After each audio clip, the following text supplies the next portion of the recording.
Good morning students. आज का जो हमारा टॉपिक है वो है पेरेंटल केयर इन एम्फीबियंस।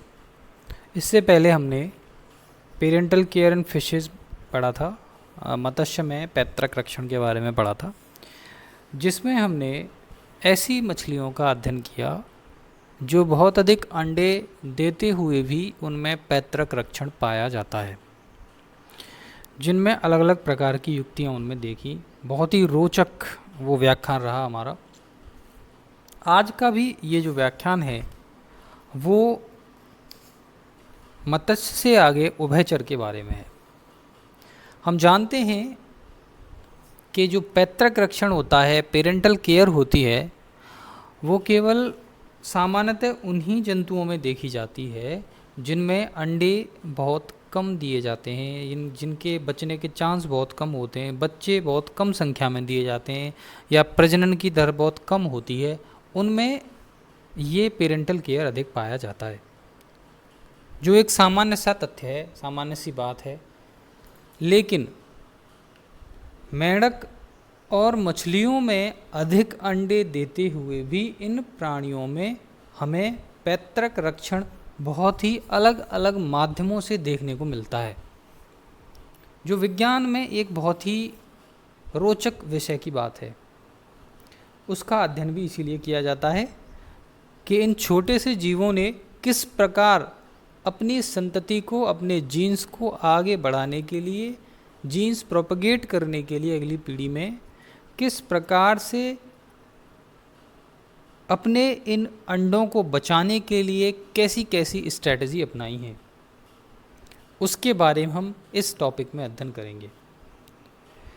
तो हमने पेरेंटल केयर की डेफिनेशन पढ़ी थी। जैसे बताया था कि भाई अंडों व शिशुओं की देखभाल उनके जनकों द्वारा तब तक करी जाती है जब तक कि वे स्वतंत्रता पूर्वक परभक्षियों से सुरक्षा करने योग्य नहीं बड़े हो जाते, जब तक वो उनकी रक्षा करते रहते हैं, तथा उत्तरजीविता हेतु प्राणियों में स्वाभाविक गुण के रूप में देखी जाती है।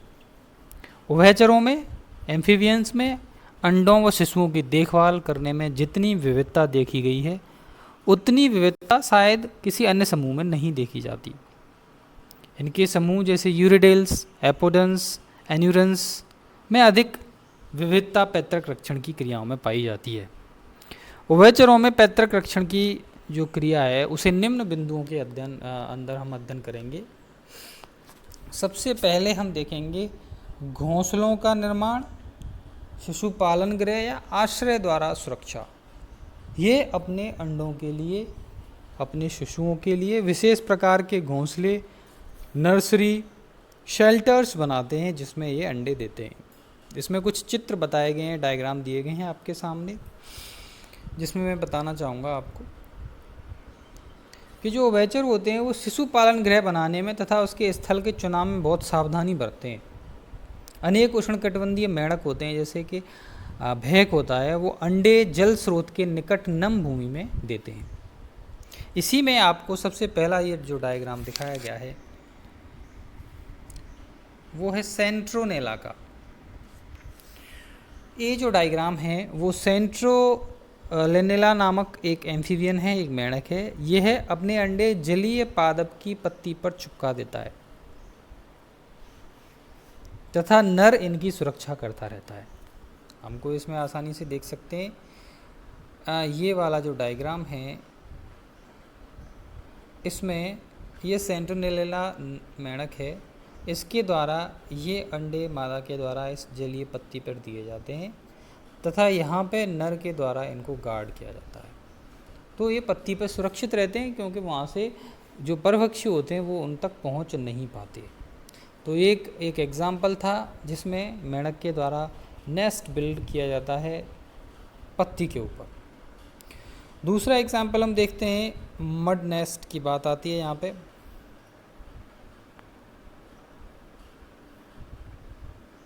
फाइसेलेगस,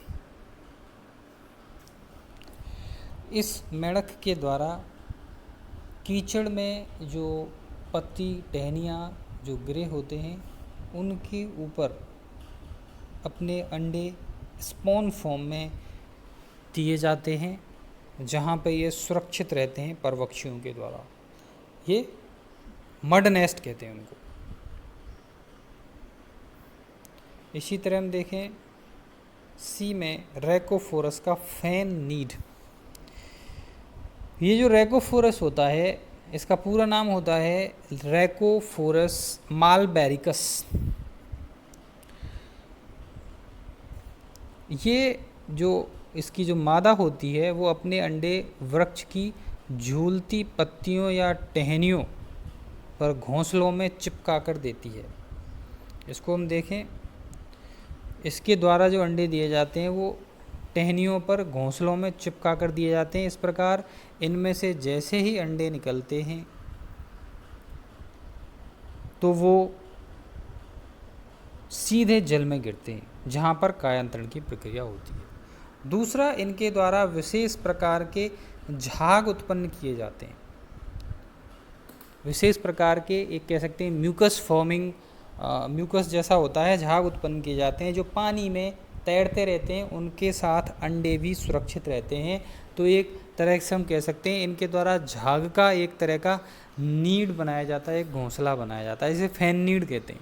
ये रैकोफोरस एग में पाया जाता है। दूसरी इसकी जाति पक्षियों की टहन, जो पेड़ों की टहनियों पर भी इसके अंडे दिए जाते हैं। दूसरा इसमें बताया जाए हाइला फेवर। हाइला फेवर के बारे में है कि ये उभयचर होता है। इसके नर छिछले जल में कीचड़ में शिशु पालन गृह बनाता है। एक तरह से हम कहते हैं नर्सरी का निर्माण करता है, जो ज्वालामुखी की आकृति के होते हैं। देख सकते हैं हम 3 छोटे छोटे ये नेस्ट बने हुए हैं कीचड़ में। इसका निर्माण हाइला फेवर के द्वारा किया जाता है। मादा इसमें अंडे देती है। स्फोटन के उपरांत टेडपोल इसी सुरक्षित स्थान में विकसित होते हैं।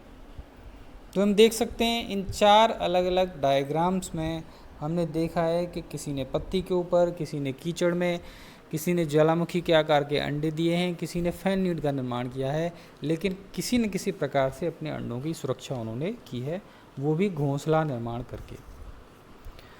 अगला हम देखें एक डायग्राम यही है, फैन घोंसला जिसे कहते हैं, फैन नीड कहते हैं। रैकोफोरस हमने पढ़ा था। ये देख सकते हैं आसानी से, ये इनके द्वारा एक बहुत ही बड़ा एक झाग का झुंड बनाया गया है जिसमें इनके अंडे सुरक्षित रहते हैं, विजिबल भी नहीं होते आसानी से, डेसिकेशन भी उनका नहीं होता है और वो सुरक्षित रहते हैं। और मेल और फीमेल जो होते हैं वो इसमें एम्प्लेक्सिस के थ्रू अंडे को डिपॉजिट करते हैं इस फैन नीड के अंदर। इस तरह से इनके अंडे जो होते हैं यहाँ पे ये सुरक्षित रहते हैं। सैलामेंड्रेला में जिलेटिन के थैले या कोश में अंडे दिए जाते हैं जो जल पर किसी आधार से चिपक जाते हैं। इस कोष में 50 से 60 अंडे दिए जाते हैं। राना क्लीमेंटिस तथा कुछ अन्य जातियों के नर अंडे देने के स्थलों की सुरक्षा क्षेत्र रक्षण के द्वारा करते हैं, टेरिटरी के द्वारा। इनके जो नर होते हैं, मेल होते हैं, वो टेरिटरी मार्क करते हैं और वहाँ पे अपने अंडों की रक्षा करते हैं कि दूसरे जो जीव हैं वहाँ पे आ नहीं सकें, उन अंडों को नुकसान नहीं पहुँचा सकें। इस तरह से इनके अंदर ये पैतृक रक्षण पाया जाता है। ये था घोंसला निर्माण के द्वारा। अगला है जंतुओं, इसी में एम्फीबियंस के द्वारा कॉइलिंग अराउंड द एग्स, कि भाई अंडों के चारों तरफ उनका कुंडली बना लेना, उनके चारों तरफ बैठे रहना। जैसे हम इस डायग्राम में देख सकते हैं कि इख्तियोफिस में अंडों की रक्षा करती हुई मादा इसमें दिखाया गया है कि इख्तियोफिस, हाइपोजियोफिस, साइफोनोप्स इसी प्रकार का रक्षण इनमें पाया जाता है। ये इसमें दोनों दिखाए गए हैं, डेस्मोग्नेथस दिखाया गया है और इख्तियोफिस दिखाया गया है। इनकी जातियों में मेंढक अंडों की सुरक्षा करते हैं। कुछ जातियों में यह कार्य नर द्वारा तथा कुछ में मादा के द्वारा किया जाता है। दोनों में हम देख सकते हैं। इसमें डेस्मोग्नेथस में अपनी गर्दन के चारों ओर इसमें अंडे को लपेटे हुए हैं, जो इसमें अपने साथ लिए हुए रहते हैं इनको और तथा इनकी सुरक्षा करते हैं हमेशा। इसी प्रकार इख्तियोफिस में भी हम देख सकते हैं कि अंडों के चारों ओर इसने कुंडलन बना रखा है जिससे कि दूसरे प्राणी उनको नुकसान नहीं पहुंचा सकें। अगला डायग्राम हम देखते हैं, बहुत ही इंटरेस्टिंग सा डायग्राम है ये।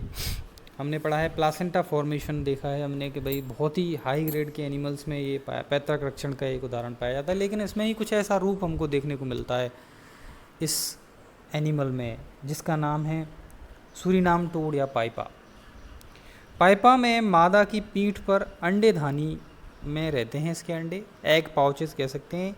इनकी त्वचा जनन ऋतु में इस कार्य हेतु अधिकतर वेस्कुलर, कोमल, वो जिलेटिनी हो जाती है। नर इन्हीं पाउच में निषेचित अंडों को रख देता है, फिर दबा देता है, जो अपने अपने कक्ष में समा जाते हैं। इसमें चैम्बर बने हुए थे, वहाँ पे अंडे समा जाते हैं। यहाँ पे आपके सामने केवल एक चैम्बर को दिखाया गया है, शो किया गया है, बहुत सारे चैम्बर होते हैं उसके ऊपर। इस प्रकार प्रत्येक अंडा एक सूक्ष्म संपुट में बंद हो जाता है। इस संपुट या कैप्सूल में संवहनी अंकुरकों के द्वारा पोषण व वायु की आपूर्ति की जाती है। इसमें बहुत ही वेस्कुलराइज नेचर की ये पूरी पार्टीशन होता है। ये देख सकते हैं हम, ये वेस्कुलर है, इसमें ब्लड वेसल्स पाई जा रही हैं। भ्रूण में पीतक कोष व चौड़ी संवहन पुच्छ भी विकसित हो जाती है। भ्रूण की देखो ये दिखाई दे रही है आपको, यहाँ पे भ्रूण की ये पुच्छ वाला भाग होता है, बहुत ही वेस्कुलर होता है, जो माता के रुधिर से ऑक्सीजन व अन्य पोषक पदार्थों को अवशोषित कर लेती है। इन संपुटों में लगभग 80 दिनों के बाद शिशु टोड बाहर आते हैं तथा इसमें से विकसित भेक पुच्छ रहित होते हैं, वो जल में प्रवेश नहीं करते, कुछ दिनों तक इसी में रहता है।